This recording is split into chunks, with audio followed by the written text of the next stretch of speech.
voice has stirred waters, shaken the system, and reminded us that true leadership means answering the call to serve and not to be served.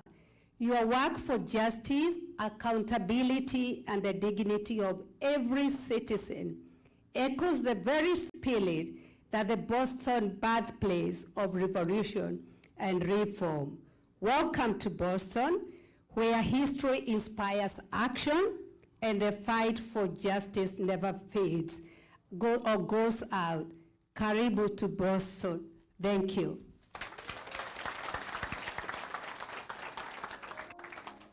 Asante sana, Wanja.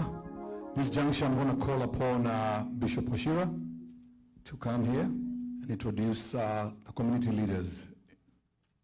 Karibu, Bishop.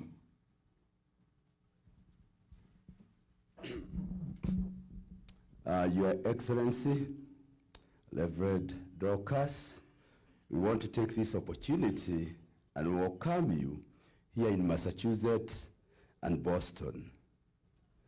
When we heard you are coming, we organized ourselves as the House of Clergy, and we said we will come and meet with you, even though we have got a dinner on Tuesday that we have organized for you, for clergy. We want to tell you in Boston is a place, the only place in the United States where pastors, bishops, and all the clergy work together for the good of our people. We came to understand the scripture in the Bible back in the days of David, Psalms 133, which says, "Behold, how beautiful and how pleasant when brethren walk together in unity." This is the Boston unity. These men and women who are seated here, they don't belong to one denomination. These are Kenyans. And we have come together in the spirit of Kenya because a Kenyan reader or Kenyan readers are here. 22 years ago, when we came to this country, there was no such organization. Men and women sat down because of the many challenges that we are going through. We said we will put aside the divisions of religion, and we are going to work as Kenyans, because before we chose religion, we were born in Kenya. As little babies, we grew in that nation called Kenya. And we decided, as Catholic, His Excellency, there are concerns that we have for our nation.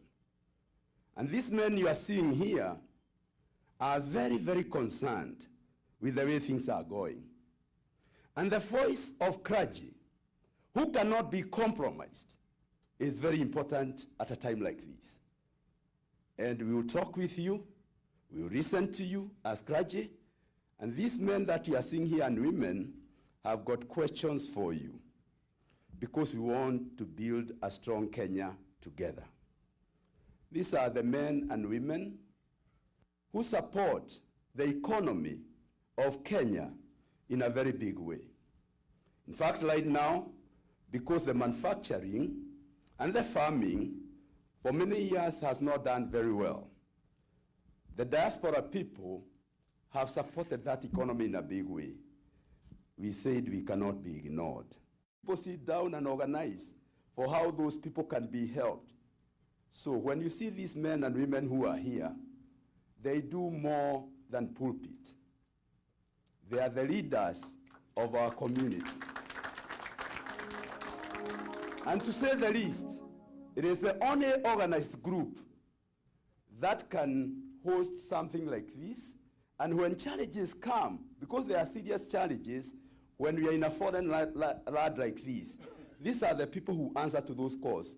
When there is domestic violence, which can really destroy families, these are the people who are called and they become judges to help. So they do a lot of good work. So, clergy, please mention your name and your ministry for now. I'll start with our host. Praise God. Reverend Alice Dungu. This is well of worship, and this is where I minister. Thank you, and karibu. Dr. Bishop Joseph Wayaki. I'm one of the founders of Kenyan churches in Boston area, Massachusetts. I've been here for 29 years, and I serve at Community Christian Fellowship here in Lowell. Kwa jina langu ni Bishop Gershon, na nimekuja hapa juzi kwa sababu ya nimekuja kutembelea Bishop Karaja, na kwa hivyo tuko katika kanisa la PEFA.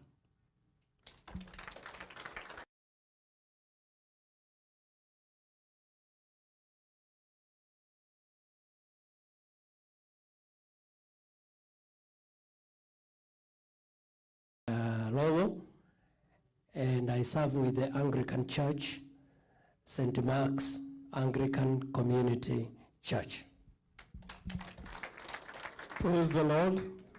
I'm Bishop Charles Karanja, a Fantas, and I serve with PEFA Church here in America and GIC. Join our group. God bless you.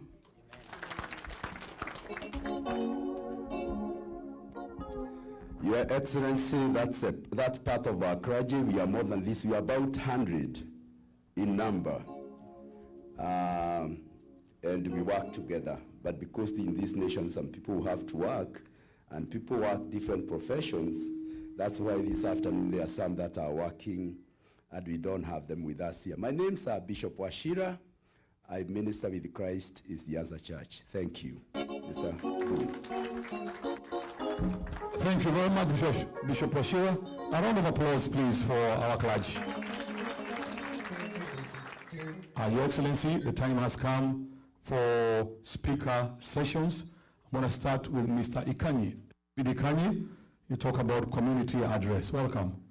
Mr. Ikanyi has been here for a long time, Your Excellency. We have known him for a long time. Let's clap for Mr. Ikanyi, please. Thank you. Habari zenu. Murega. Okay, I want us to relax and stop wearing the faces of so seriousness. Okay, relax, we are home, so that our guests will also relax and feel welcome at a place. We are not mourning. Are we mourning? No, we are not mourning. We are just putting our heads together and see what we can do to bring change that will benefit ourselves and people in Kenya, isn't it? So relax, okay? I may not be able to crack jokes to cheer you up, but relax, okay? Don't get so serious.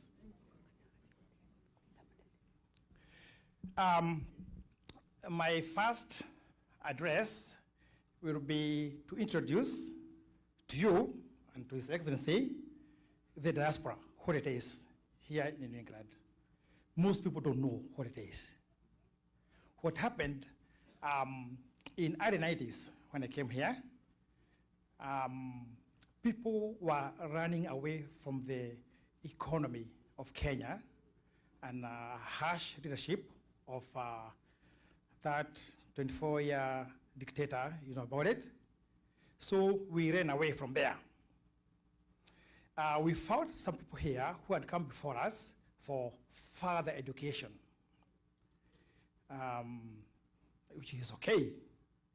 All they knew was America and their education, and that's it. But when you got that influx of movement from Kenya to here by people who could afford an air ticket, that's when our community here, at least in New England where I was, started to grow. By the time I came here, there were like maybe a handful, maybe 20, maybe 30. We knew each other by names and where you worked on what you did for a living. So as the community grew bigger and bigger, we decided to ask ourselves, how can we do our things with a, with a taste of Kenyan culture? We used to worship in a white man's church.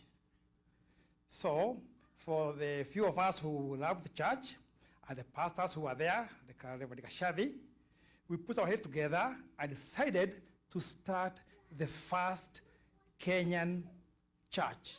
And since we are 100% Kikuyus, it was a Kikuyu church by the name St. Paul in Morden. That is the birth of the Kenyan churches in New England and in America. So we grew through several metamorphic changes and stages. And today we have major churches like ACK St. Stephen, where I work today in the morning, which is a very beautiful church, and others. So we started doing our community things using the institutions of the churches. Twenda gwika maundu maitu, twathiaga kanitha-ini, tweka maundu maitu, twita andu a Kenya. And when the government of Kenya tried to reach us here, they were coming to our churches to meet the people. That tradition has lived to today, because unlike Kenya, where Rigathi can go on top of the SUV and go to the right and find people there and wave them, here if you do that, it's not a catch here. It's not allowed. Okay? Even during our own campaigns here, we just come like this way. Yeah, the politician will come here, they call them city hall meetings, town hall meetings, that's what we do. So that's why even today, this being a huge Kenyan community gathering, we are assembled in a church because we Kenyans, as a community, we don't have our own town halls, do we? We don't. So we recognize church in a big, big way. Before we do anything, we say, have you told the bishops? Have you called Bishop Bashir, the chairman of the president of the bishops? That's how we operate. And and we will continue that way because that's the way it is. I don't expect us to do a harabe and make a community hall out there. No, it can't happen. So that's how it became a Kenyan community here. And all the other details of remittances, and shipping people home when they are sick, and taking our kids to school and gasoline, all those, we know them all, okay? So this is the diaspora of that nation. I will introduce you a little bit to His Excellency, because I knew him way back. We went together to the Nyayo Youth military training in Gilgil before joining university. And all that time we have been together. So about him, because some of us came to know him when he became the deputy president, and actually others knew him when there was this chaos of impeachment. I want to give a little background of him. I won't talk much about Dorcas, although I knew her too. Yeah, but let me dwell on DKG. DKG leadership did not start with UDA. It started those days when we were in the university. There were these groups of university students. They were like a county university students. By then we were called district. District university students. We had ours from Kiambu, there was one from Nyeri, and the others from Nakuru, all over the place. The Nyeri University Students Association was dormant. They were doing nothing. So he rose up and said, guys, you are doing nothing. We have to move on. So he came there, took over. They were like, why is he taking the leadership from Nyeri? What? Before we knew what we were saying, the Nyeri Students Association was so established that they even found an appointment with the President of Kenya to go and present their case there.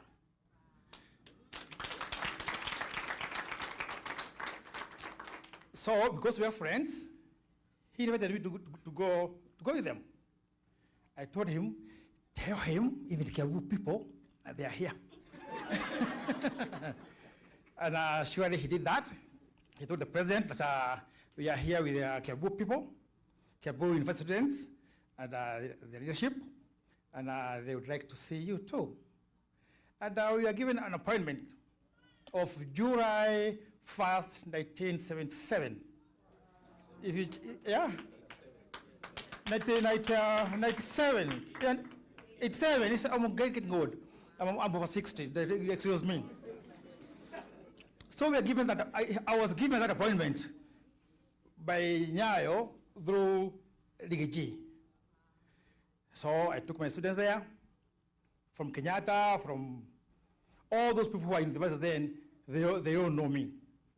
At one point, we had 5 MPs from Kiambu who were at me in the university, but when they got the position of MP, I was here.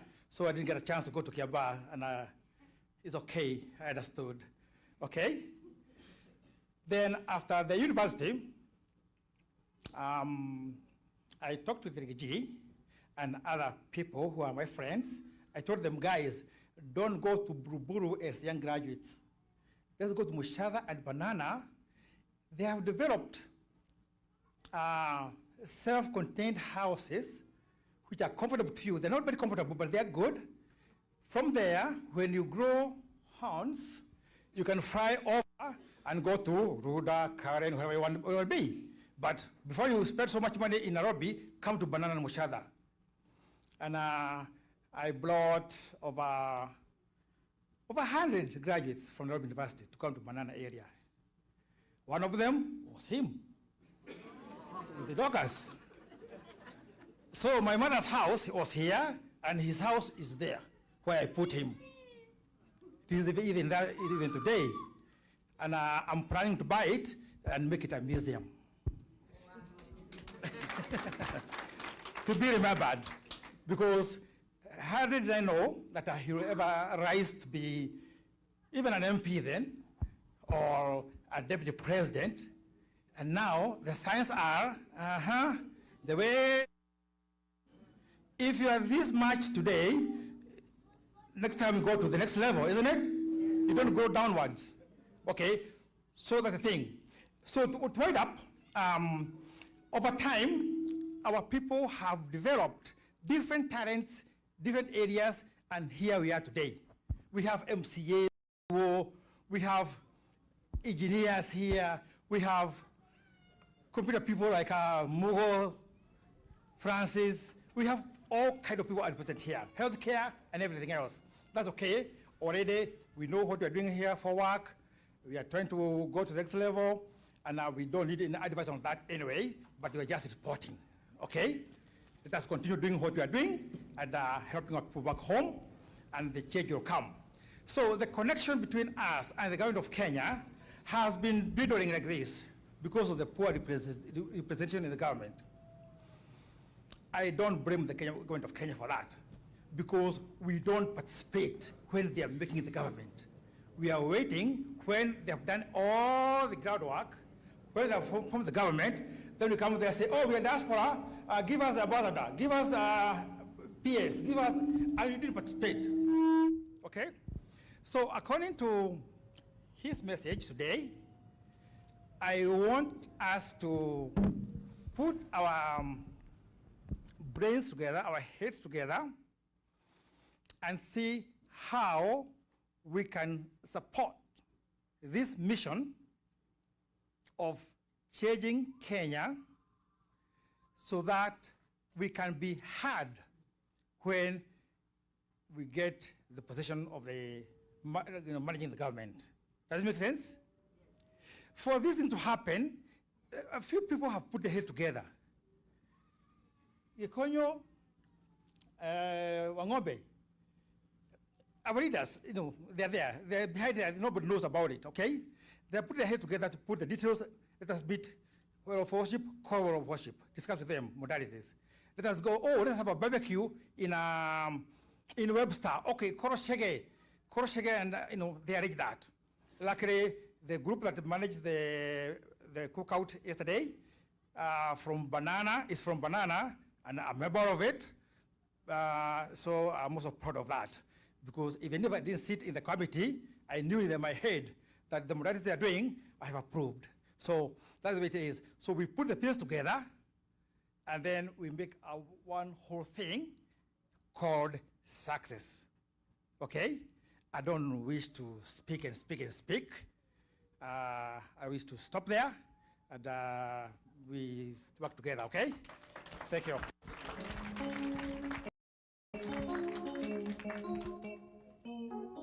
Thank you very much, Mr. Kanyi. Let's clap for him again. I know it was a long story. Your Excellency, sir. Watu wamekuja kwa sababu wanakupenda, wanataka kusikia. The time has come. Can we all rise up, please? Welcome His Excellency, the second Deputy President of the Republic of Kenya, for an address. Karibu sana.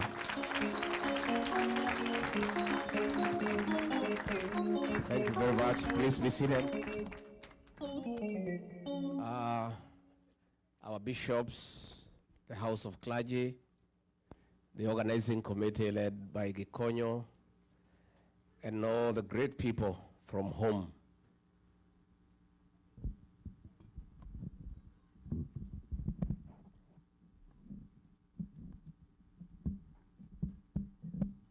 God is good.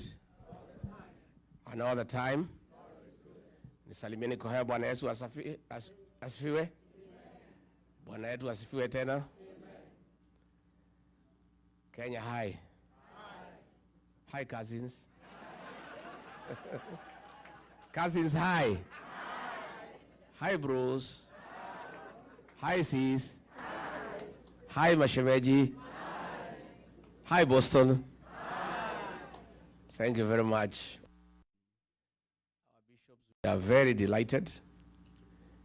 And the Kenyan people who are here, we feel very honored that you took time from your very busy schedule and engagements to come and meet us.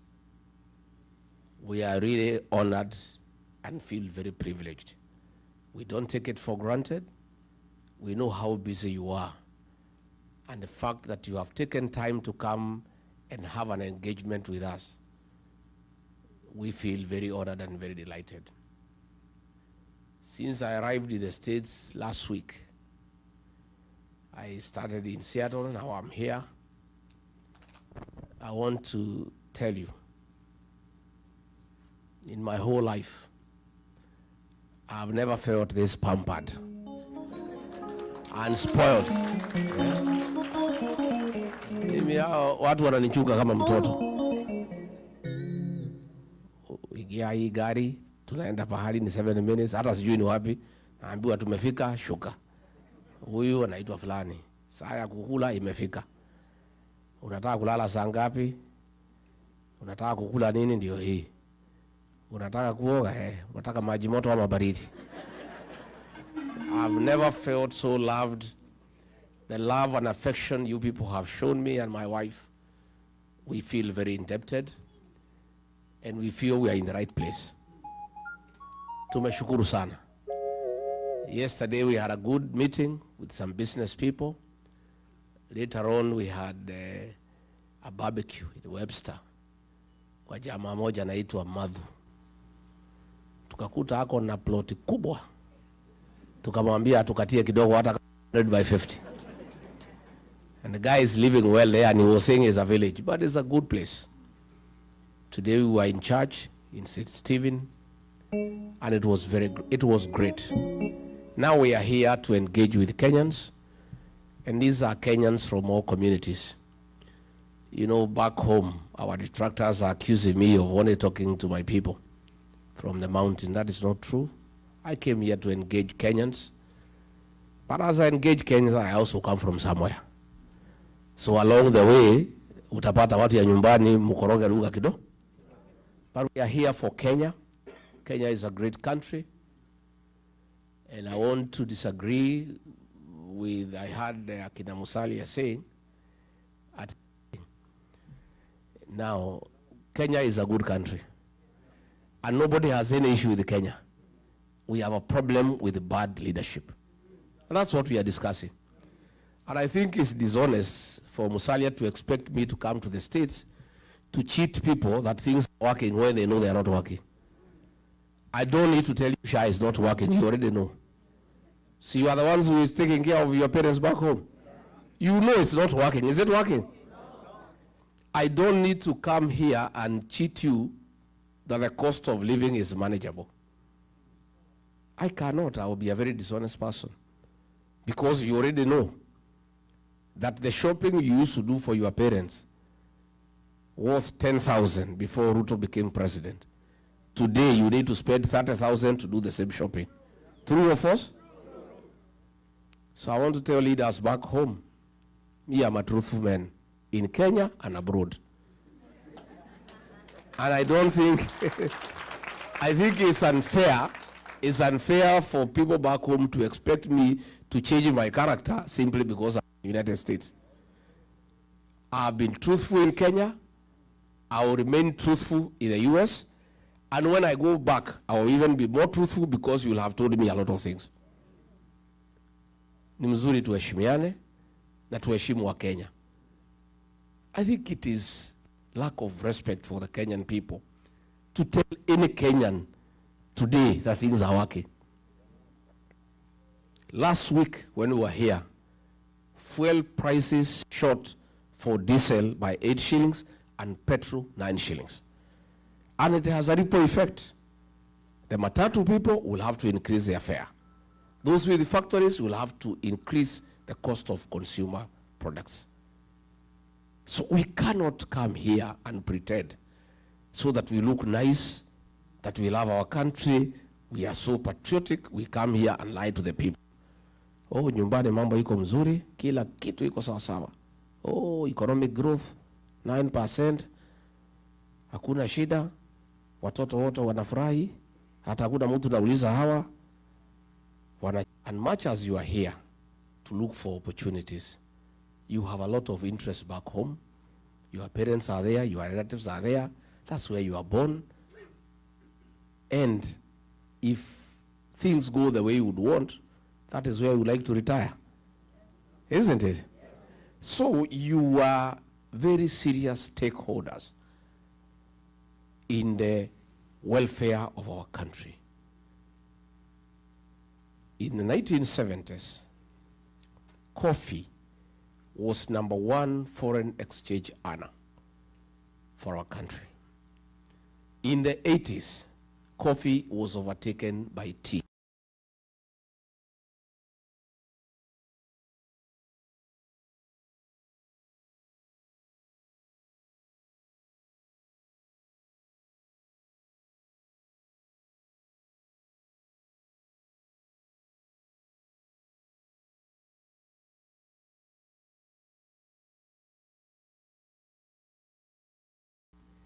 And tea became #1 foreign exchange earner for our country. In the 90s, coffee and tea were overtaken by tourism. And tourism became #1 foreign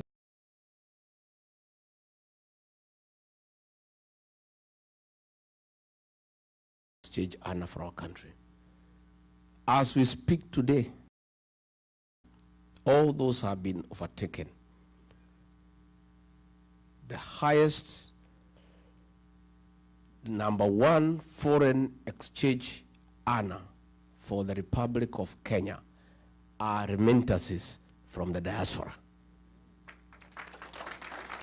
You people here in Boston, United States, in the UK, in Germany, in the Arab world, you are driving the Kenyan economy. For us to pay our public debt, which is in trillions, we depend on the dollars you send home. For us to import things from China, from elsewhere, the foreign currency that we depend on comes from you. For us to pay the ambassador here in Washington and the staff at the Kenyan embassy in Washington, D.C., those dollars come from you. You are very serious partner of our economic development as a country. Where I come from, we rear some dairy cows. A dairy cow is only useful when it produces milk, and a lot of milk for that matter. For you to get milk from a cow, you must look after it very seriously and very carefully. You must make sure it has enough hay. You must give it dairy meal. You must give it sun. Nowadays, because it's cold, we are giving mattresses for the cows to sleep on so that they don't feel cold. Things are even getting more technical.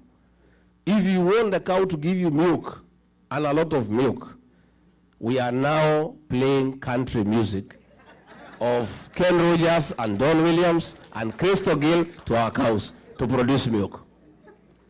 And if you don't take care of the cow, inakata na mazi? The diaspora brigade is a Kenyan dairy cow in matters foreign exchange. There is no way the dollars will flow to Kenya when the diaspora people are unhappy or when they are unsure of what is going on at home. They will even be more reluctant to send any money home if the president orders police to shoot and kill young children. They will not. Because they have children at home. They will not send money back home if that money is being given to Soprano to go bribing people in meetings. These diaspora people want to see construction of roads. They want to see provision of clean water. They want good health for their parents. They want to hear that hospitals have medicine. They want to hear schools, children are being taught and their books. They also want to know what is the safety of their investment back home. These people here are reluctant to send money home after the money has been taxed here in America for it to be taxed again in Kenya. And that is the conversation we want to have with you. Why do I want to have this conversation? Because I'm sure 100% there is going to be a regime change in Kenya. We are going to have a new government, and we want to start preparing our partners in the new administration. Yeah? There is no need for us to wait when we have sent Ruto home, then I start coming to ask you how we can work together. Since we are sure ataenda nyumbani. Yeah? Kwani hapa ni one term? Hapa ni one term? What do you mean? Here in the States? In Boston? It's one term? Let me test nione kama ni kwata. Aya, Harambee. Wewe Ruto. Wewe Kasongo. Wewe Kaongo. Wewe Zakayo. Wewe mtu ya kutenga. Wewe harabu shamba. Wewe mwizi. Wewe muuaji. Aende asiende? Atembee asitembee? No, nimekubali hapa ni one time.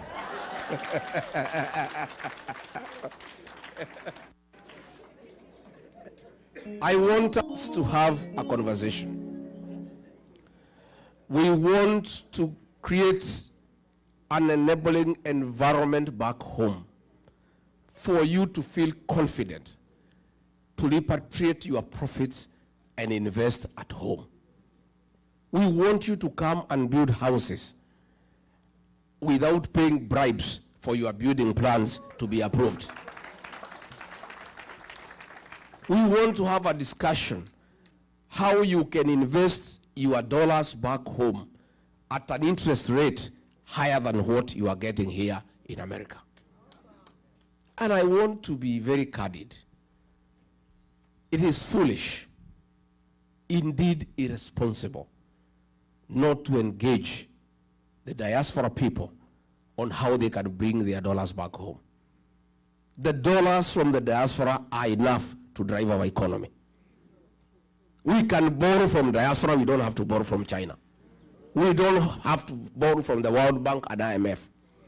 These people in this room and elsewhere across the world have sufficient resources that can drive our economy.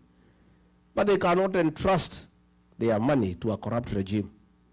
They cannot entrust their money to people who are stealing left, right, and center. And definitely, they also cannot entrust their money to those who kill their children. Because these are also Christians. They are people who are religious.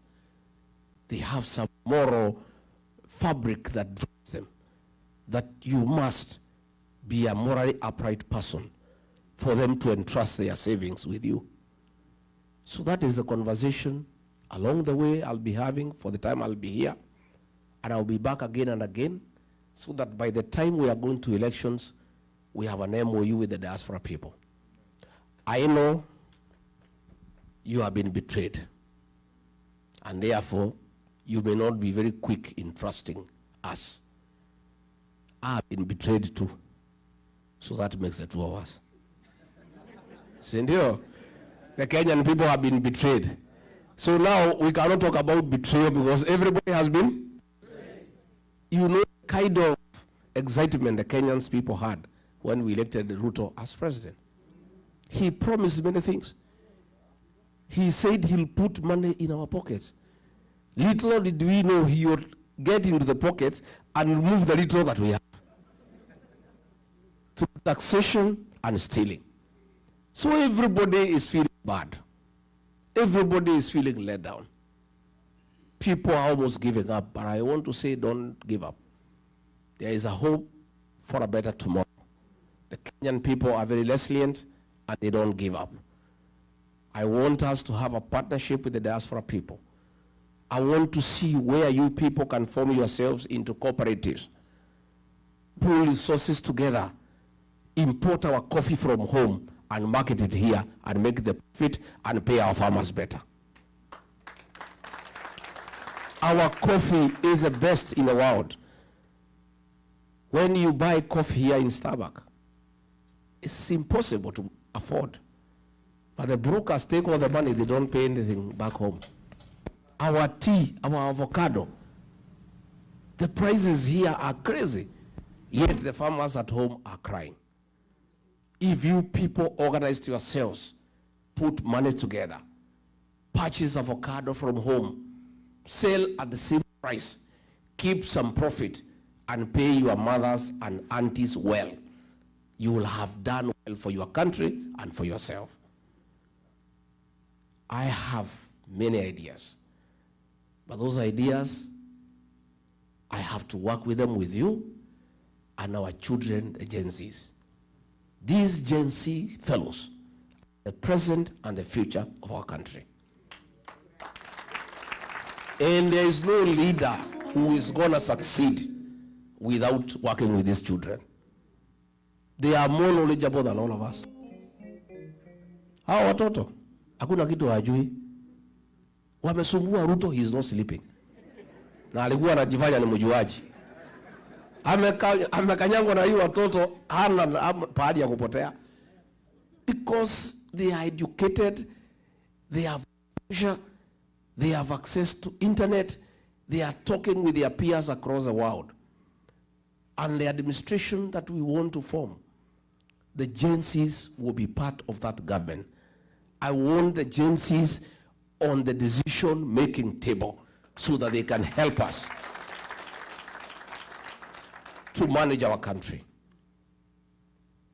Our party, the DCP, the National Executive Council of about 36 people, 13 of them are Gen Zs, young people. And they are the ones who are driving the party. And I am a beneficiary of their knowledge and advice. I listen to those young people. Sometimes I open my mouth, I'm left gaping with the knowledge and the ideas that they have. And these are the people that we want to partner with. And I want to say very clearly, if God is gracious and gives me the opportunity through the people of Kenya to be president, I'll have a mix of experience and youthfulness in government. Where we pick a cabinet secretary who is experienced, the principal secretary is a 24, 25-year-old girl or boy. They work together. So that the elderly experienced can guide the young people and slow them down. And then the young can bring energy and vibrance and fresh ideas. A mixture of the two will liberate our country and make it a world-class economy. That is my wish. That is my dream. It is doable, and already those young people, by listening to them, we are getting to places. And that is why we cannot allow William Ruto to kill them, because we need them. We cannot allow him. So saa ingine mkiona mimi nakuwa mkali kwake, mnielewe. Sina ubaya, ni hiyo watoto. You know, as Deputy President, when he made a decision that those young children should be killed, I said no. And when he ordered for them to be shot, I called a press conference in Mombasa when I was in office, and I told him off. Do you remember? Yes. And that's where my problems with him started. And he said he cannot work with me because I am disobedient and have admonished him in public. And I said, I would rather lose my job than be part and parcel of a government that kills young children. And let me tell you, today we don't have the job, but I have peace of mind. I sleep well. Hata jana nilichelewa na mkutano kwenda huko Webster. But William Ruto and Soprano, because of the blood of the young people that they carry, they don't sleep. They are in anguish. They are crying every day. They are all over crying because they carry the blood of our children. And I told William Ruto, these children you are killing, you will never have peace. And your children will have no peace either. These are people's children. They are only crying, they're asking for justice. They're asking for transparency. They're asking for good governance. They're asking for accountability. What crime have these young boys and girls committed? As we speak back home, there is 2-3 barriers every day for the last 1 week. The June 25th protest and the Sabasaba, they have given a figure of 41 is a lie. More than 100 children were killed. And about 400-500 are in hospital with gunshot wounds. And I saw it coming. That killing, I saw it coming. And that's why I disagreed with William Ruto. And I told him, you can push me out of government, it's okay. I cannot be part of a killer government because I'm a Christian. I'm also a human being. I'm also a parent. I have agencies in my house. What worrisome is that he is no longer pretending. It was being done through the police, through the National Intelligence Service, anajificha mbali. Him and his boys are no longer pretending. There are 3 instructions that have been given. The first one by Kipchumba Murkomen, his homeboy, kijana yake ya nyumbani. Shoot to kill. That is there. It has already been implemented. It is going on. The second one from Ruto himself, shoot in the leg. That is the second one. The third one from Nelson Koech, his tribesman. Don't shoot in the leg, shoot in the head. So those 3 instructions from William Ruto and his own boys are in force. That is the danger we are in as a country, where a president elected by the people can give instructions in public that children be killed, where his minister can give instructions and he's not apologetic about it. That is the situation we are in. And let nobody tell you that the people who have a problem with that kind of behavior are the Kikuyus. No. is Kenyans, all of them, including his own tribesmen.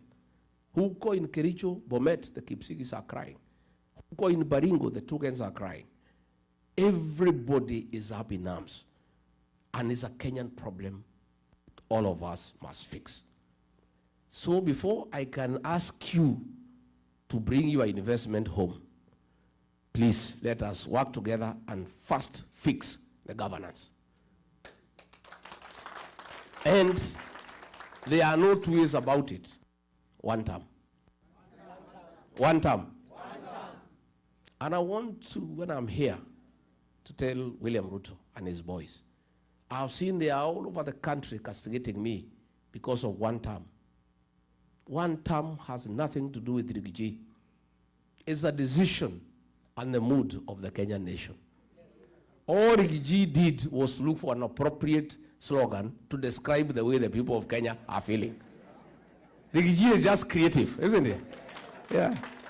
Rigathi, being a student of literature, he studied the mood of the country, what people have decided, and summarized it in one word, one term.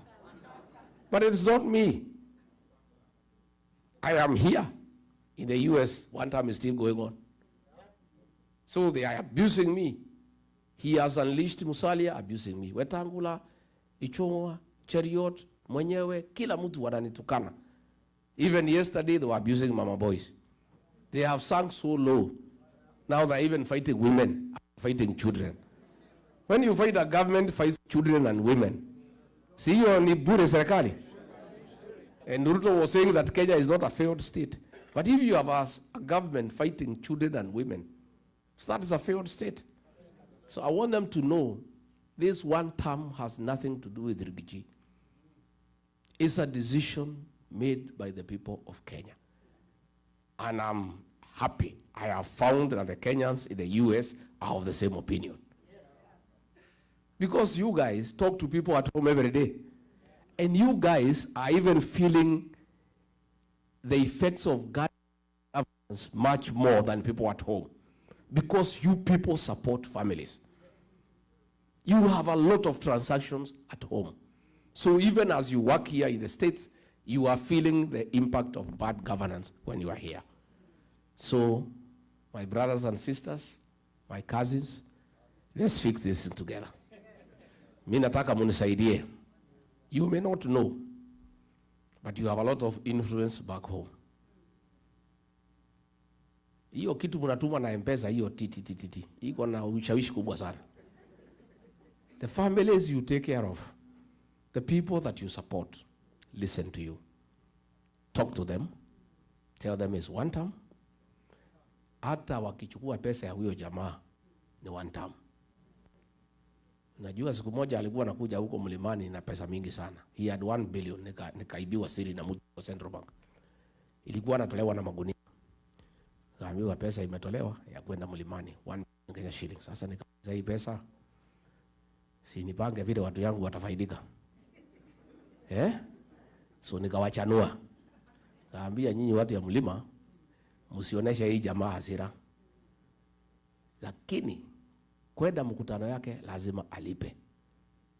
Attending a meeting, it is 2,000. And you must be given before you go for the meeting. If you are in the meeting, na anataka upige makofi, uongezwe 1,000. Na kama anataka ucheke umuoneshe meno, aongeze 1,000. So kila mtu 1,000 ngapi? Watu walikula pesa huko, lakini kaambia hii pesa, mjue iko na double agency.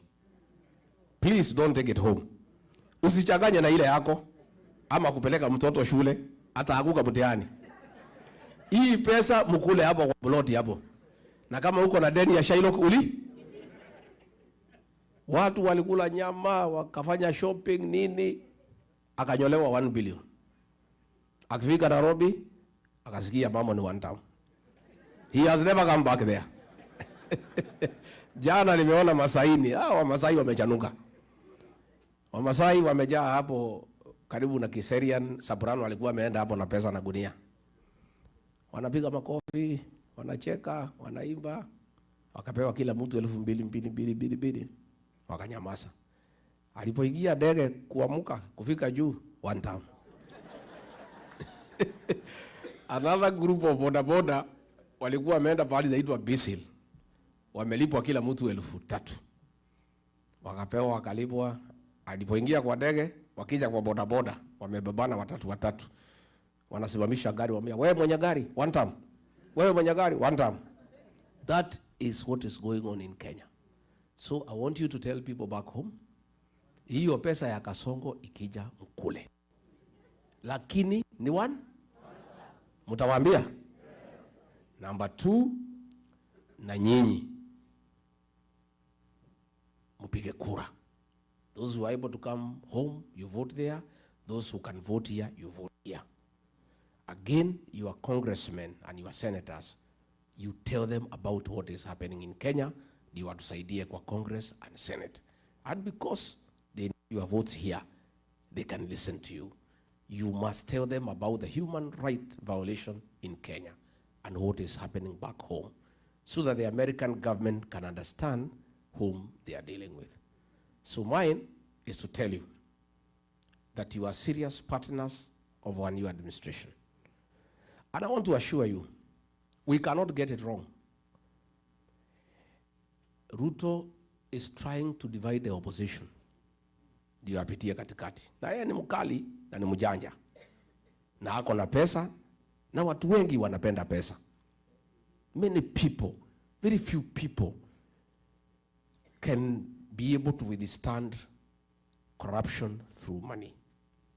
So within our team anajaribu, lakini tumekaa imara. Tumekubaliana, mimi niko hapo. Kalonzo ako hapo. Matiang'i ako hapo. Eugene Wamalwa ako hapa.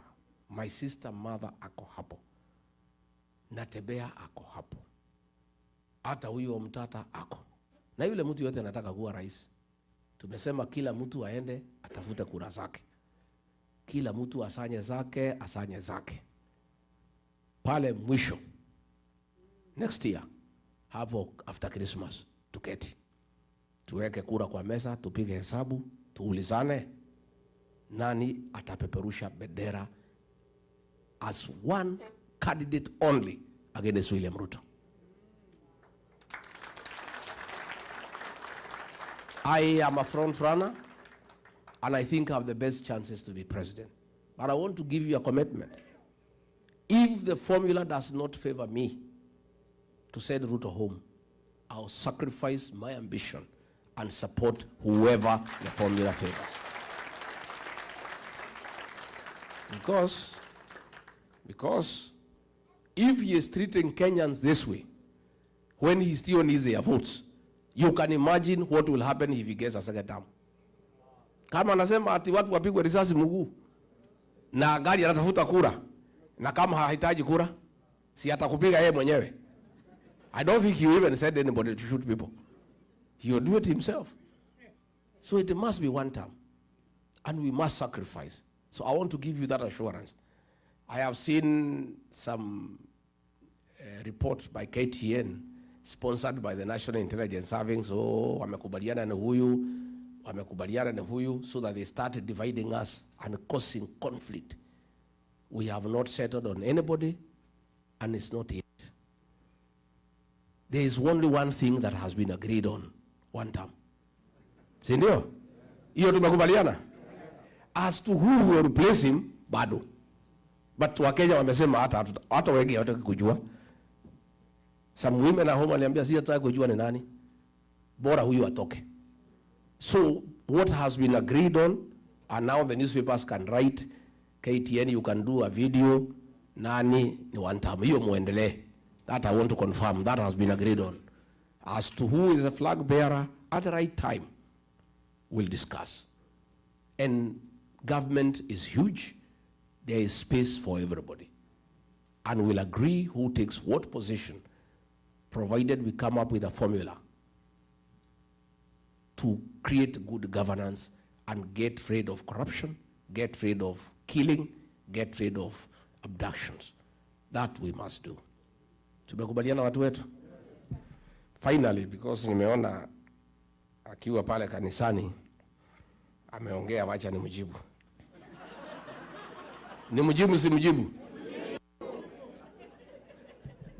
William Ruto, I have seen when you were in Machakos, you have said that the opposition have no policy, have no sera, and you need to know how they will improve on your policies and your programs.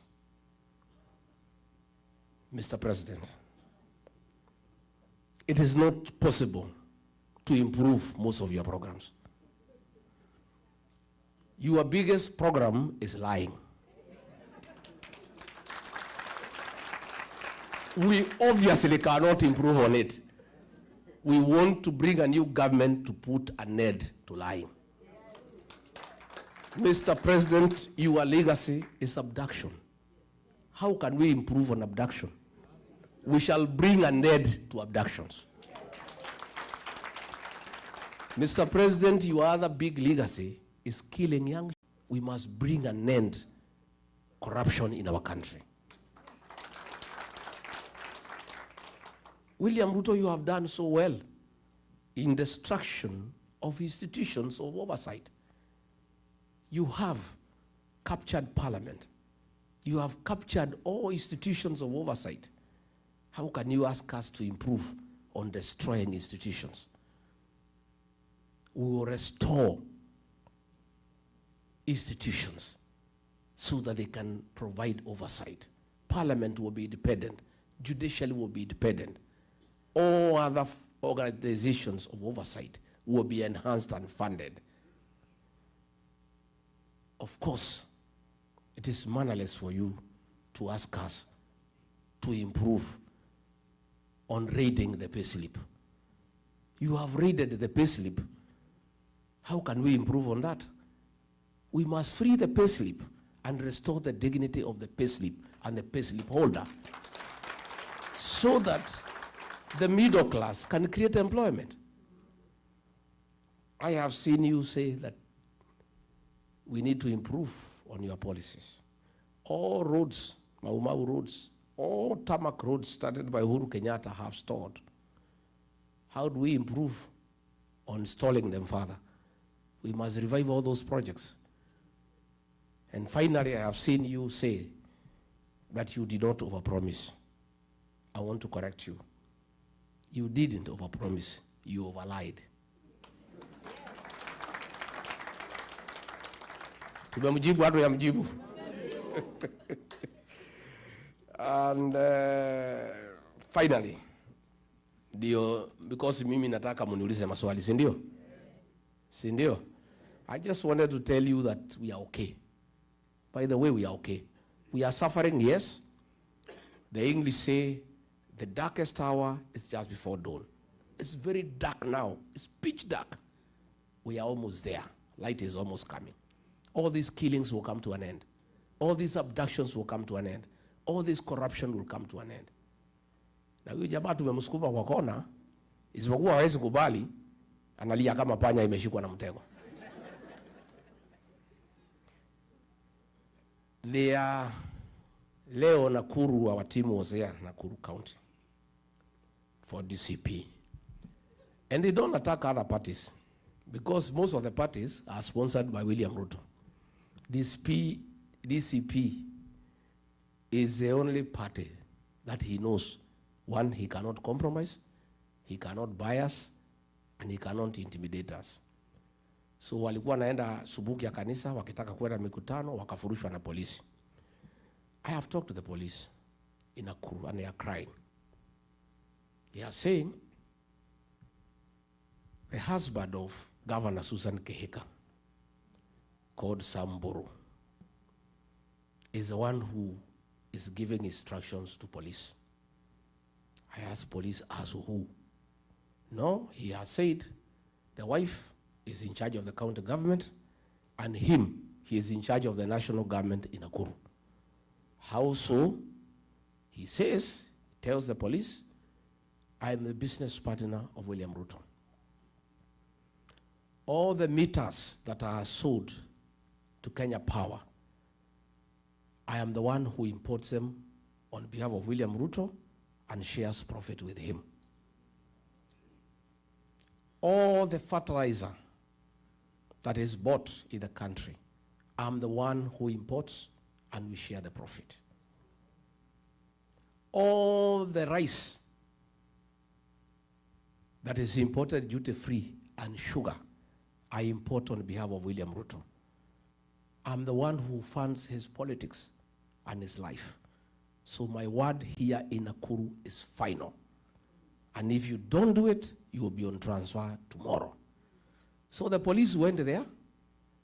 They are so shaken, yet they know it is illegal to stop the meeting.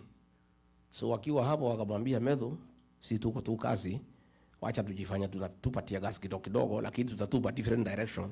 Kwa sababu hata nyinyi hiyo maneno mnasema sisi tuko ndani ya hiyo maneno.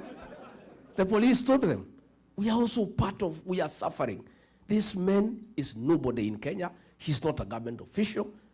The fact that he does business with President William Ruto, he is lording over everybody in Nakuru, threatening us, saying he is the president of Nakuru.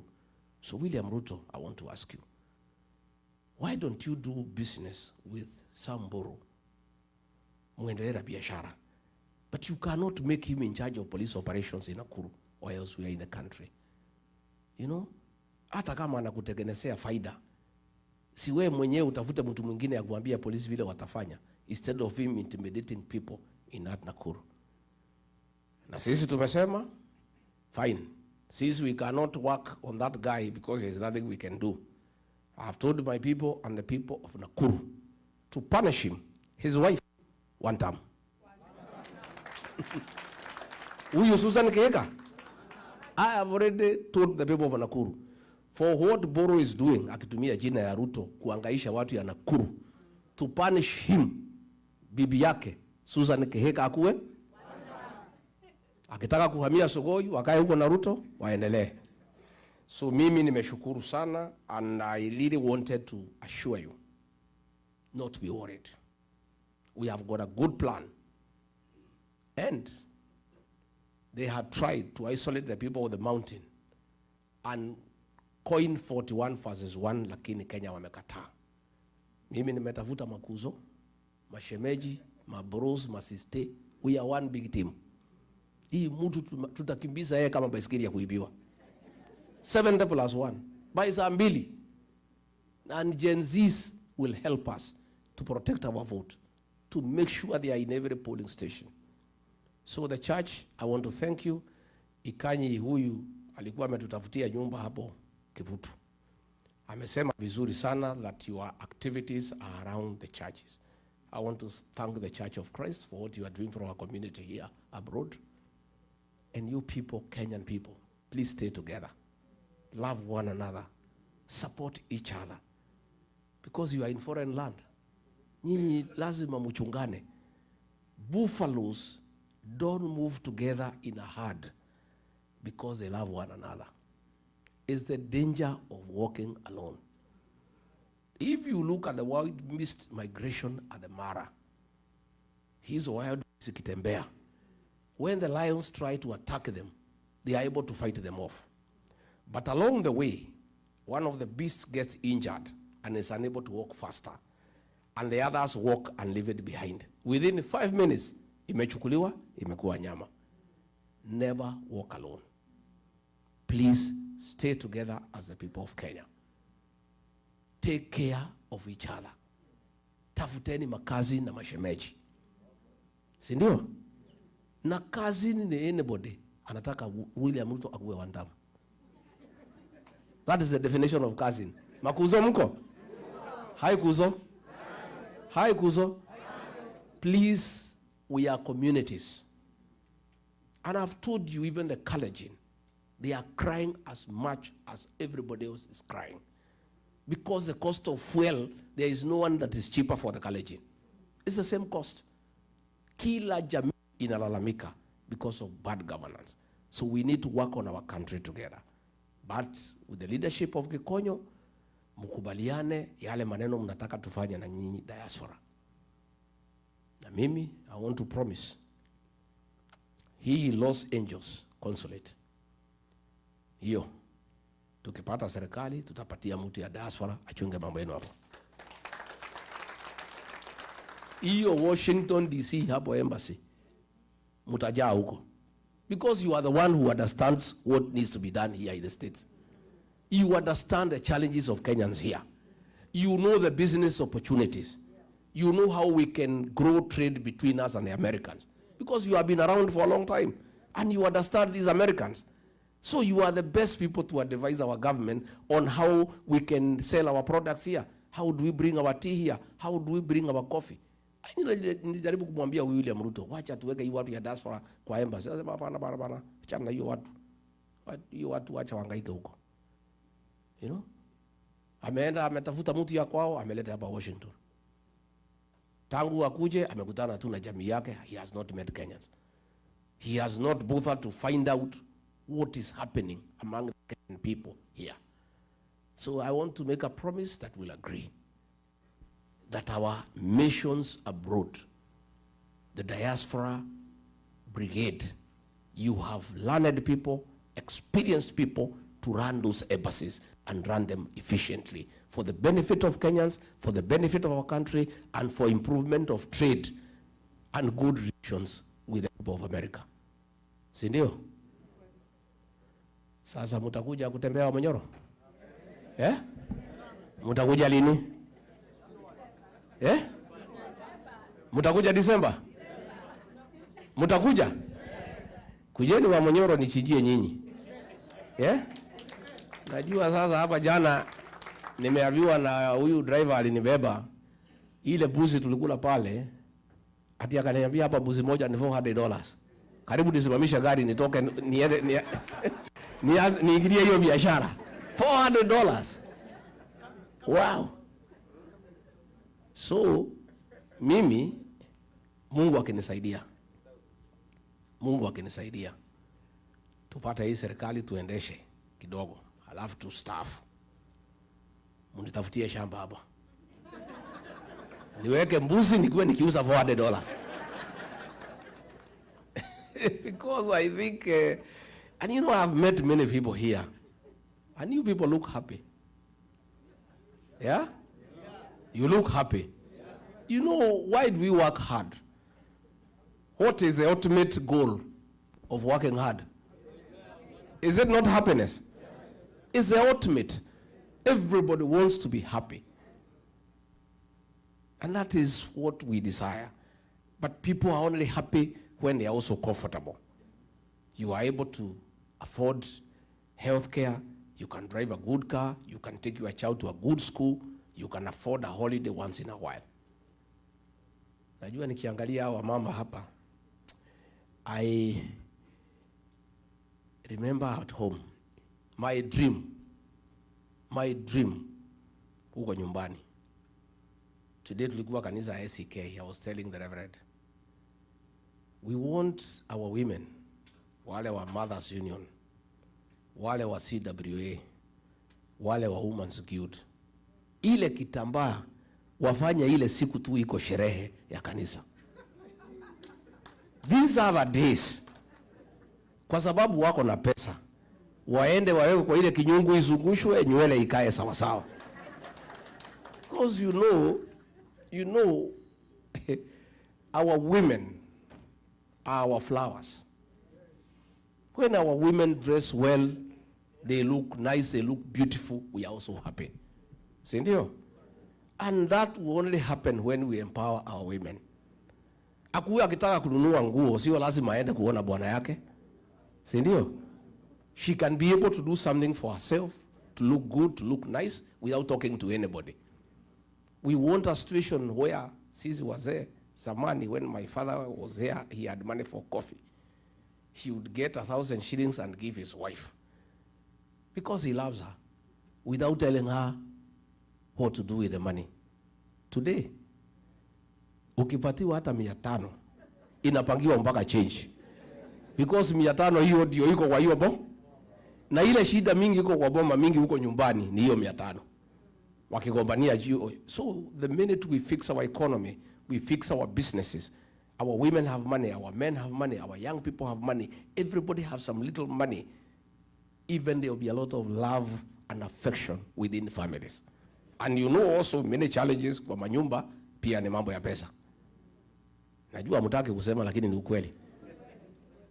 Hata mimi zamani tulikuwa tunahangaika na huyu Dracut, tulikuwa tunalimana juu ya pesa. Lakini sasa hatuwezi subuana. Sasa yeye hana mahitaji mingi, yeye ni reverend. 2,000-3,000 inatosha nywele. Sasa hatuwezi subuana sana. Lakini zamani tulikuwa tunangangana tukiwa young. We were quarreling over scarce resources. Unaona hiyo boma iko tension. Because ile pesa imekuja ni kidogo na kila mtu anaipangi. So we must work hard. And you people here in America, I want to congratulate you for working hard. And please continue. And I've been told you are respected here as people who work hard. Hata kupata kibarua ukiwa Mkenya inakuwa ni rahisi. Si ndio? Please continue with the spirit of hard work. Hard work pays. And that is why our country is respected. So if we can fix our governance back at home, tufukuze hii wauaji na hii wezi. We fix the economy, everybody is happy. When you retire mkija nyumbani, mnakuja tu mnakaa huko kusoma magazeti, kuenda massage, kuenda sauna, mnakula mali yenu pole pole. Hata mumeumia hapa kwa kazi mingi sana, si ndio? Si kazi hapa ni mingi. So I would like us to make a country where when you retire, hata wewe utafurahia retirement yako. You know, that is the kind of country that we want to create. And in that we'll work together. Mimi nimeshukuru sana. Kama nimebo nyinyi poleni. Na mimi sasa niko hapa wiki kadhaa, alafu nirudi kule. Watu tayari wananiuliza, sababu hii jamaa lazima. Hiyo mtu si rahisi. Lazima iko kibarua, si ndio? Iko kibarua. Anajua mimi ndio namuelewa kuliko anybody else. Mimi namuelewa sana. Lakini uongo. That man lies without blinking. Amekuangalia tu na mnaia na kudanganya. Tangu nizaliwe, I've never come across such a liar in my entire life. Na ilifika pahali mimi nikaona siwezani naye. Siwezi kwa sababu mimi ni Mkristo, ni mtu ya ukweli. Tulikuwa tunaenda kufungua barabara. Na anajua there is no budget, there is no money. Matiga inabebwa, matrakta nini, anaenda anachukua bendera, anaanzisha. Tunaingia ndege, tunaenda, matiga inatufuata. Sasa nikaenda nikamwambia rais, hii uongo si itatumaliza. Sema bana, hii raia ni watu ya kupangwa namna hii. There is still time, wewe acha tupanga hii watu. Namwambia but we promise. Anasema hiyo ilikuwa ni campaign bana. Wewe unafikiria ile maneno yote tulisema tutafanya? Haiwezekani. Hiyo ilikuwa ni mambo ya kutafuta kura. Namwambia lakini rais, why do we go to start a project when we know for sure it will not go on? Abana, you know we must keep on going to the people. People live on hope, my brother. Wewe Rigiji, wacha mambo mingi. Wewe wacha maneno mingi wewe. Wacha nikuoneshe. Mimi nimekuwa kwa hiyo karabati miaka 35. Hii watu nitawapanga na watapangika. Hao watu walikuwa napanga. Wamepinduka. He cannot tell them anything. Anything that comes from his mouth, even before he finishes, watu wanasema ni wo? And for killing our young children, he will never recover. Hata akilete manifesto gani, hata akija na binu gani, people of Kenya will never listen. It is done and dusted. It's only a question of time. And the worry is, wataiba kila kitu kabla tuingie. That is my only worry. Hii miaka 2, kupora mali, all the taxes we are paying. Pesa inasanywa, inapatiwa soprano, anabeba pesa na ndege. Helicopters inamfuata karibu usifanye accident huko juu. Everybody has a helicopter. And you know a helicopter is $1 million a day. Sasa mpaka ng'ombe simeanza kufuata miscarriage kwa sababu ya kelele ya mahelikopta. Hata kuku hazitaki mayai. Oi mandege napiga kelele everywhere mpaka the animals are confused. You know? So Tumekubaliana watu wetu? Mnataka nirudi tena? And we have really enjoyed. We are walking in the morning. The place is beautiful. We are having a time of our life. Wachungaji mmesema tukuje dinner. Iko ugali? Whatever mtatengeneza tutakula. Mbona usipatie snails ama frogs or snakes, but all these other things tutatangangana naye. If it looks kama ni kitu ya nyumbani na karibiana tutakula. We'll come so that we meet our church leaders. We respect you, we honor you, and we really appreciate the great job you do to keep our people spiritually taken care of. Because in these difficult times, our people need spiritual nourishment from time to time. We really value our church leaders for the work you do when we are bereaved, when people are going through struggle. We also know the way you said, you are also like judges. You solve domestic issues without asking for payment. Hata mkitaka kulipisha hakuna shida, sababu hii shida ya nyumbani inakuwaga mingi. Sasa kwangu ikitokea sijui itafanya nini kwa sababu wangu tayari ni reverend. Sasa unless we eat a bishop. Lakini kwangu hawezi tokea shida sasa. Sababu kila mtu hako busy. Mimi niko kwa mambo ya one time. Sasa tutakosania na huyu mama nini? Kila mtu anaomba, ananiombea, anaombea nchi, anachunga boy child, mambo ya drugs. And I can tell you, as deputy president with my wife, we had done work on alcoholism and dealt with it conclusively. Our young men had gone back home and started having families. The minute we left office, the illicit brews are back, our boys are back in the trenches. It's so sad because it's something that we had done successfully and we had saved an entire generation. But I'm not worried because there is a God of a second chance. We'll even do it much more with a good program, with a good budget to make sure that we deal with drug addiction and alcoholism. And I've been told you have a similar challenge here. Quite big, isn't it?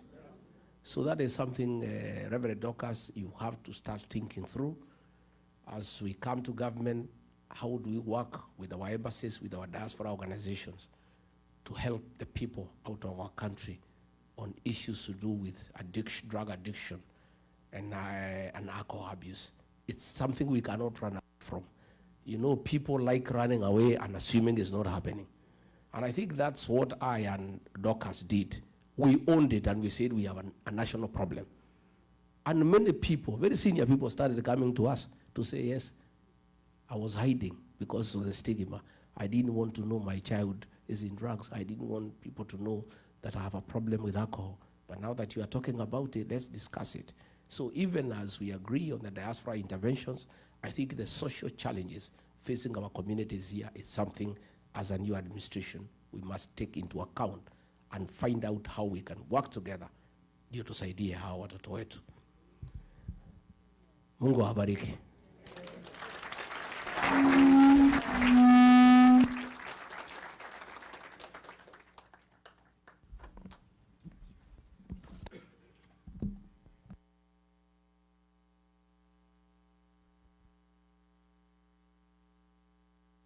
Asante sana, Your Excellency, kwa hiyo umetuongelesha vizuri. Wakati huu tutaenda ile inaitwa Q&A session. Question and answer session. I'm going to ask Amos to help me out. Tafadhalini, one question per person. And by the way, not everybody can ask a question.